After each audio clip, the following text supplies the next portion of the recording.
Amigos telespectadores da Rede Vida de Televisão e do programa Páginas Difíceis da Bíblia, sempre unidos aos sábados, neste mesmo horário, 13h30 da tarde.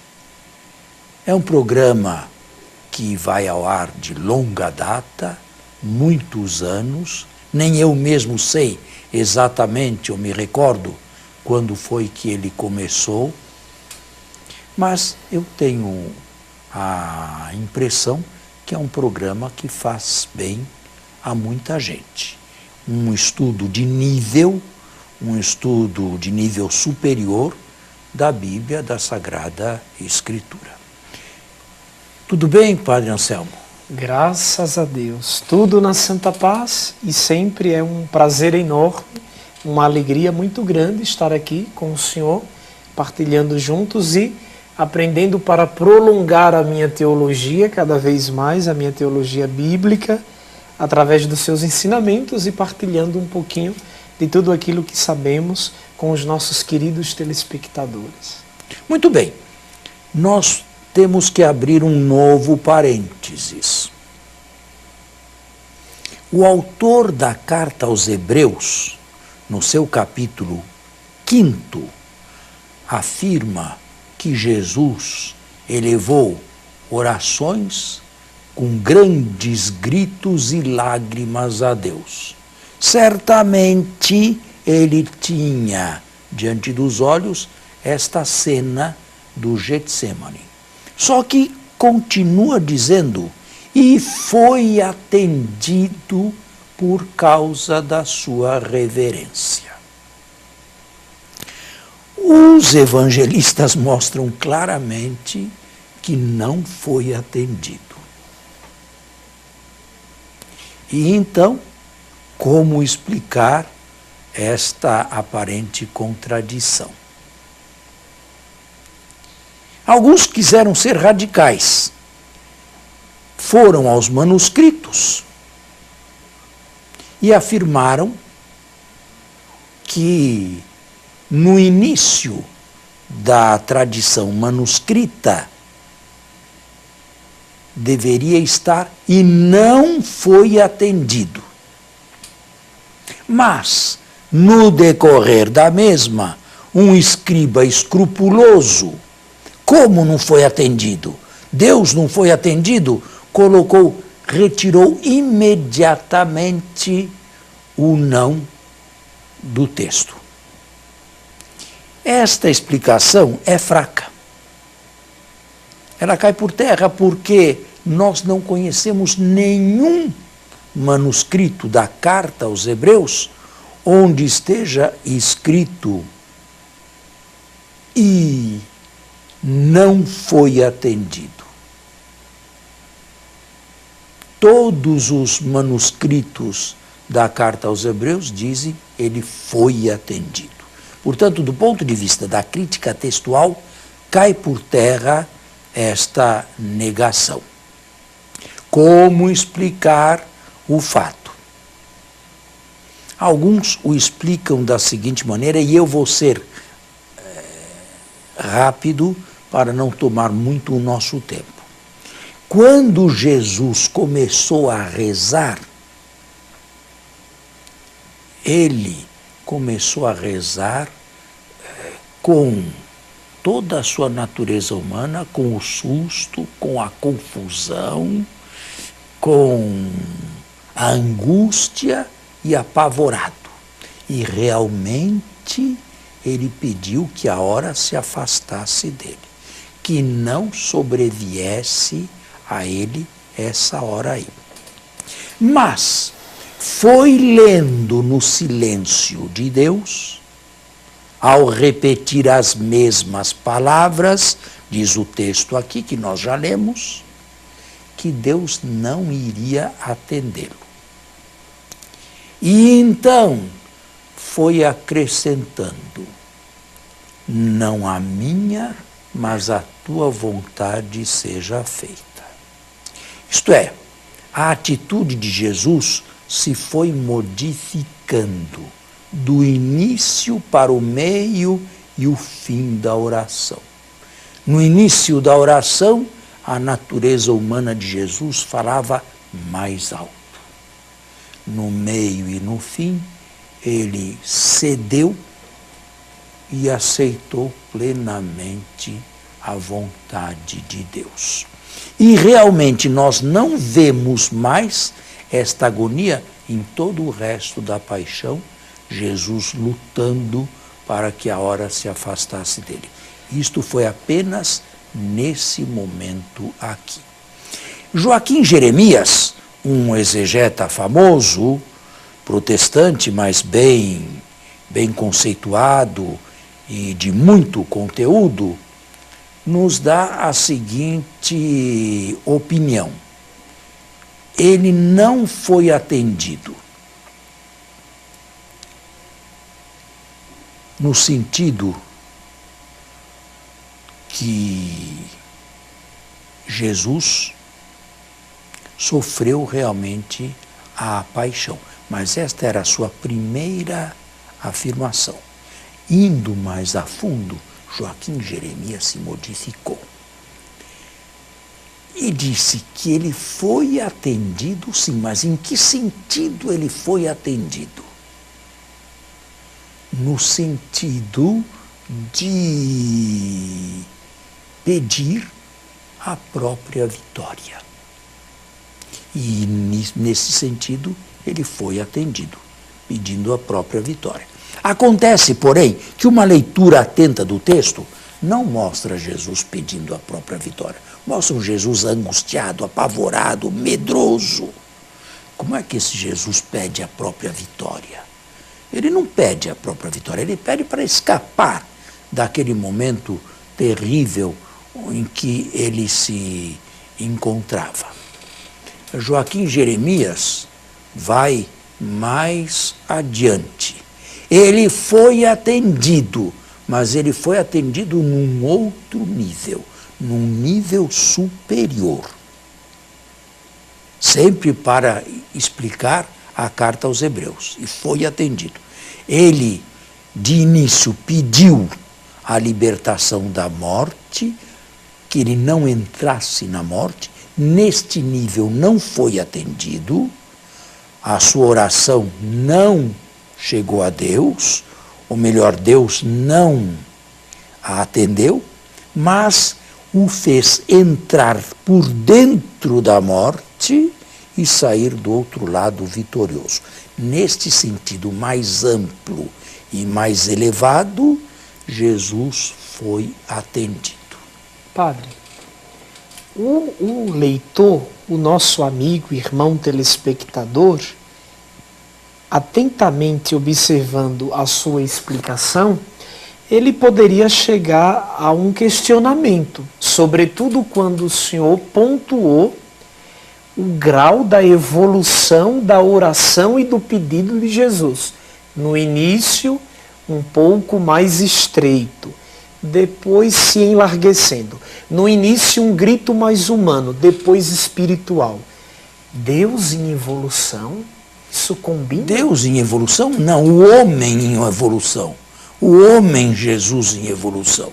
A natureza humana de Jesus em evolução. Isto sim, isto combina perfeitamente com Jesus homem. Verdadeiro homem.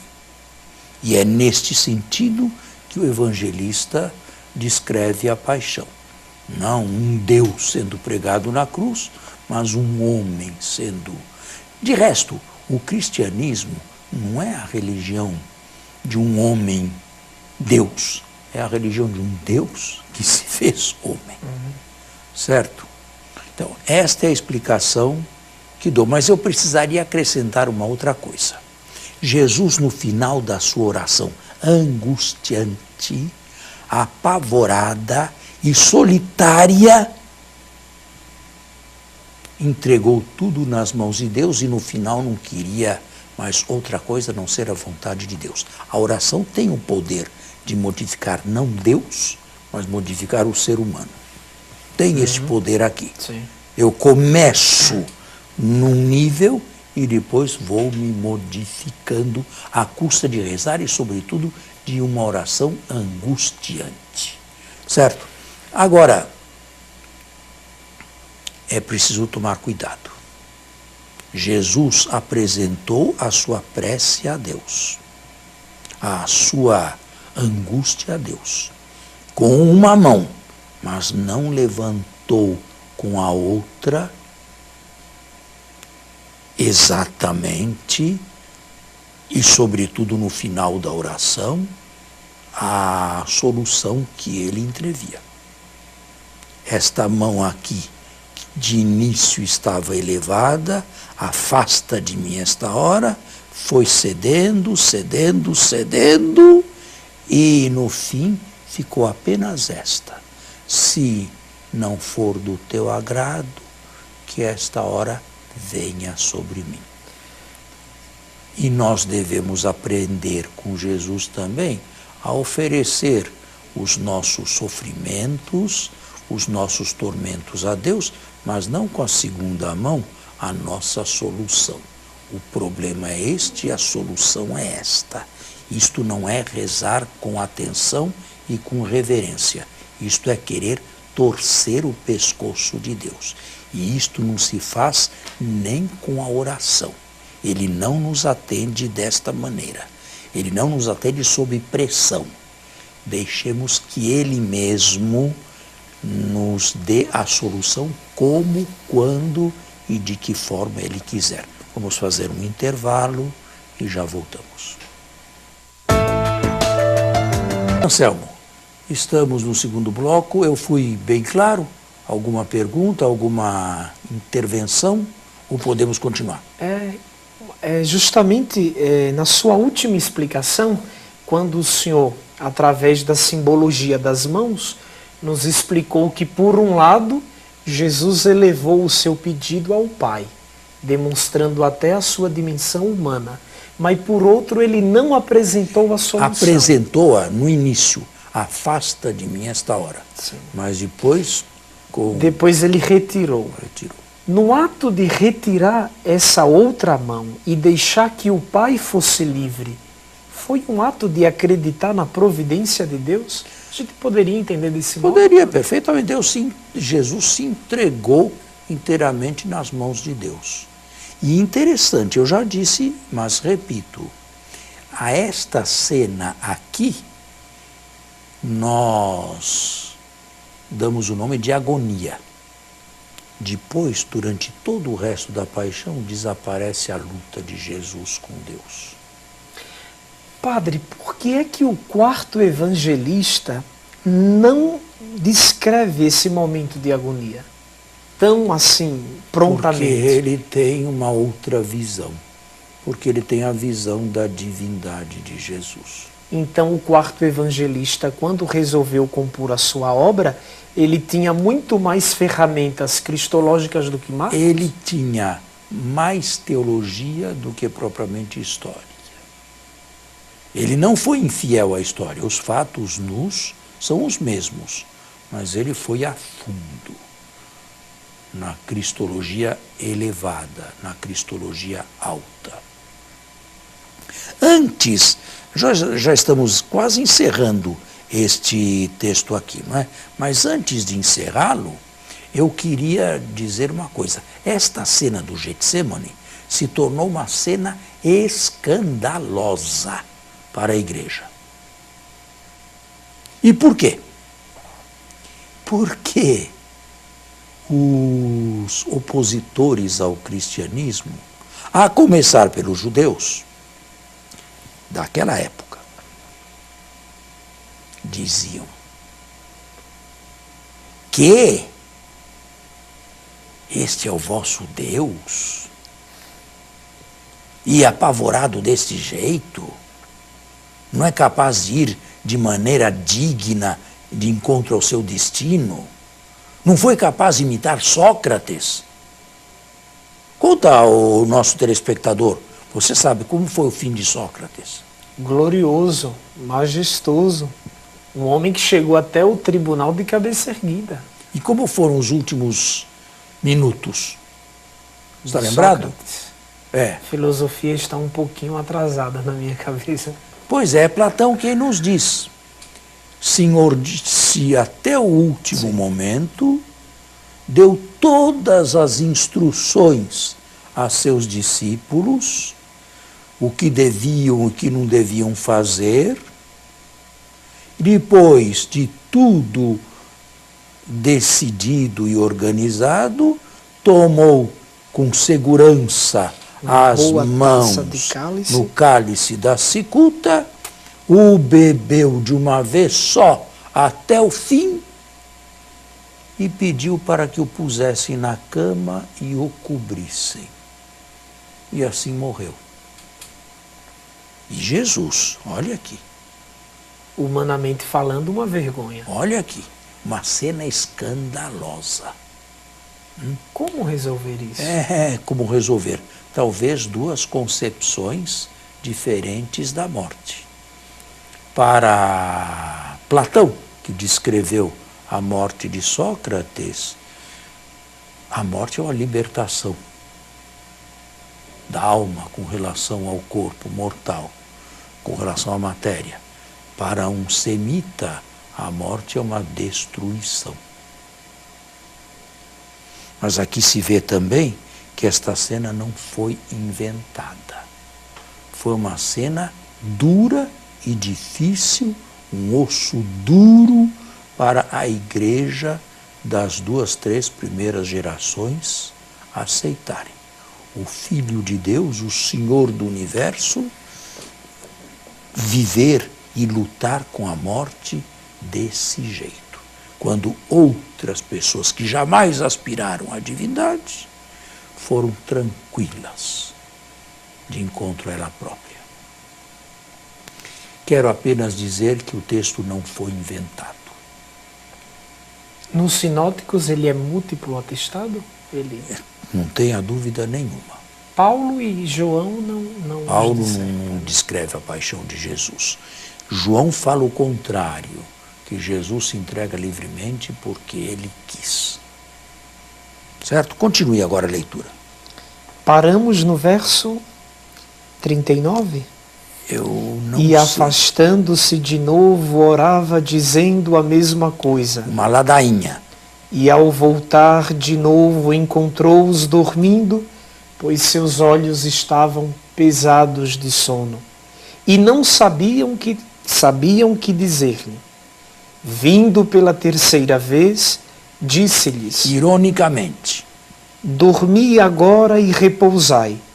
Basta. Esse basta aqui é uma palavra grega dificílima de ser traduzida. Aperrei.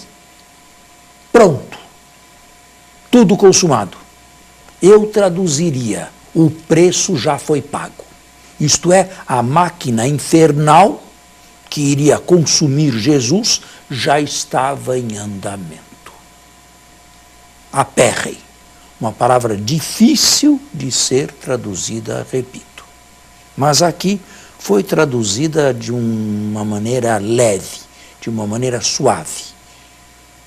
O valor mais aproximativo, a tradução mais aproximativa, a meu ver, é o preço já foi pago. No sentido de a máquina já está em movimento. E nada mais a segurará. Nada mais a fará retroceder. A hora chegou. Eis que o Filho do Homem é entregue às mãos dos pecadores. Já havia dito isto 3 vezes antes, nas famosas predições da paixão. Mas desta vez sente todo o peso. Como é difícil ser entregue às mãos dos homens. Isto vale para todos nós. Sabe? Quantas vezes caímos nas mãos dos homens?